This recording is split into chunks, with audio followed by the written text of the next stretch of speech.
વકફની મિલકતો દર્શાવતી વેબસાઇટ પર ઐતિહાસિક બટુકનાથ વ્યાયામશાળાને વકફની મિલકત દર્શાવતા વિવાદ। આ અંગે બટુકનાથ વ્યાયામશાળાના ટ્રસ્ટીઓને કોઈ જ જાણ ન કરાઈ હોવાના આક્ષેપ। વકફના કાયદાને નાબૂદ કરવાની માંગ। ભરૂચમાં સનાતની હિન્દુ સમાજ દ્વારા વકફની મિલકતો બાબતે પ્રેસ કોન્ફરન્સ યોજી વકફની મિલકતો દર્શાવતી વેબસાઇટ પર ભરૂચની ઐતિહાસિક બટુકનાથ વ્યાયામશાળાને વકફની મિલકત દર્શાવતા તેનો વિરોધ કરી આ બાબતે કોઈ પણ ટ્રસ્ટીને જાણ પણ કરાઈ ન હોવાનું કહી વકફના અસીમિત કાયદા નાબૂદ કરવાની પણ માંગ કરાઈ હતી।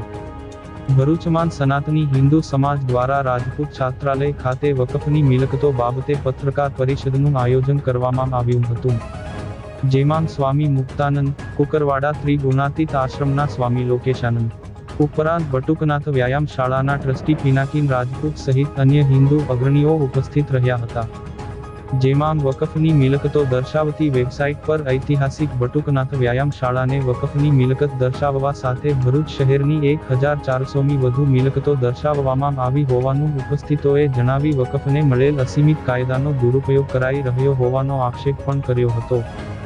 બટુકનાથ વ્યાયામશાળાના ઉપસ્થિત ટ્રસ્ટી પિનાકીન રાજપૂતે અને પ્રકાશ મોદીએ જણાવ્યું હતું કે આઝાદી પહેલા 1913માં સ્વાતંત્ર્ય સેનાની એવા પુરાણી બંધુઓ દ્વારા તેની વ્યાયામશાળાની સ્થાપના કરવામાં આવી હોવાનું કહી આ સમગ્ર મિલકત સરકારી ચોપડે બટુકનાથ વ્યાયામશાળાના નામે નોંધાયેલી છે, ત્યારે આ વકફની મિલકત વેબસાઇટ પર દર્શાવાઈ છે તે પ્રશ્ન છે। આ અંગે કોઈ નોટિસ પણ ટ્રસ્ટીઓને મળી નથી, ત્યારે આ વકફને મળેલ અસીમિત કાયદા હેઠળ પડાવી લેવાનું ષડયંત્ર હોવાનો પણ તેઓએ આક્ષેપ કર્યો હતો। હિન્દુ અગ્રણી અને એડવોકેટ કૃણાલ ચાવડાએ ભરૂચમાં વકફની 1400મી વધુ મિલકતો દર્શાવવામાં આવી હોવાનું કહી વકફના કાયદાનો ગેરલાભ ઉઠાવવામાં આવતો હોય તે નાબૂદ કરવાની પણ માંગ કરી હતી।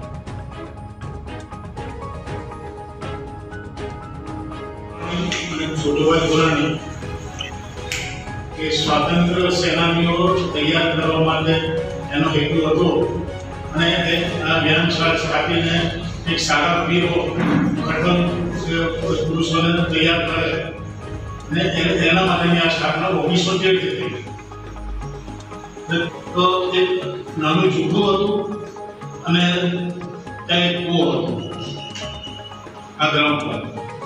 ત્યાર પછી એ સરદારભાઈ 1900 લગભગ મારી જાણ પ્રમાણે 1935માં આ બિલ્ડિંગ બનાવવામાં આવી હતી। તો ત્યારથી આ આપણે વહીવટ ચાલે છે અને ભરૂચના બહુ પુરાણા લોકો આપણે મુનશી અને કનુભાઈ શાહ, નાનુભાઈ શાહ, આપણા અનુભાઈ પુરાણી, સુરભાઈ પુરાણી એવા લોકો આ દ્રષ્ટિ વહીવટ કરતા। વકફની માહિતી દર્શાવતી વેબસાઇટ વામસી પર ભરૂચની બટુકનાથ વ્યાયામશાળાને વકફની મિલકત તરીકે દર્શાવવામાં આવેલી છે। બટુકનાથ વ્યાયામશાળાના ટ્રસ્ટી પાસેથી મળેલી માહિતી મુજબ વકફ તરફથી આવી ક્યારેય એમને કોઈ જાણ કરવામાં આવેલી નથી, ક્યારેય એમની આવી કોઈ નોટિસ નથી મળેલી, પરંતુ હાલમાં આ વેબસાઇટ પર બટુકનાથ વ્યાયામશાળાની મિલકત કે જે સરકારશ્રીની હતી, સરકારશ્રીએ પટ્ટા પર બટુકનાથ વ્યાયામશાળાને આપેલી છે, એ મિલકત હાલ વકફની વેબસાઇટ પર વકફની મિલકત તરીકે એને દર્શાવવામાં આવી છે।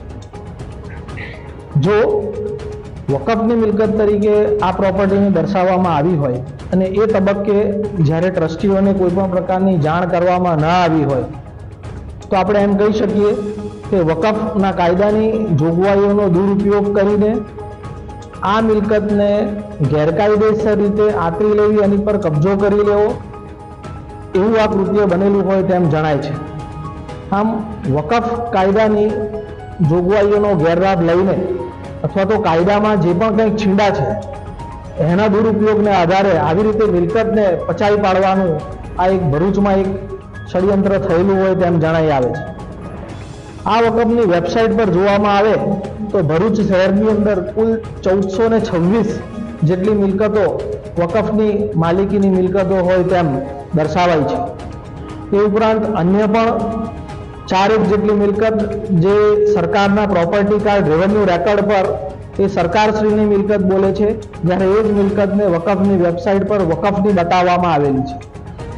આ તમામ વિષયોને જો ધ્યાને લઈએ તો વધુ રેકર્ડ કઢાવવું અને રેકર્ડને આધારે જાણવું કે અત્યારે હાલમાં એક પ્રશ્ન છે કે આ તમામ મિલકતો જો સરકારશ્રીની હોય અથવા જો ટ્રસ્ટની હોય તો કઈ રીતે એ વકફની મિલકત તરીકે વકફની વેબસાઇટ પર ચડી ગયેલી છે?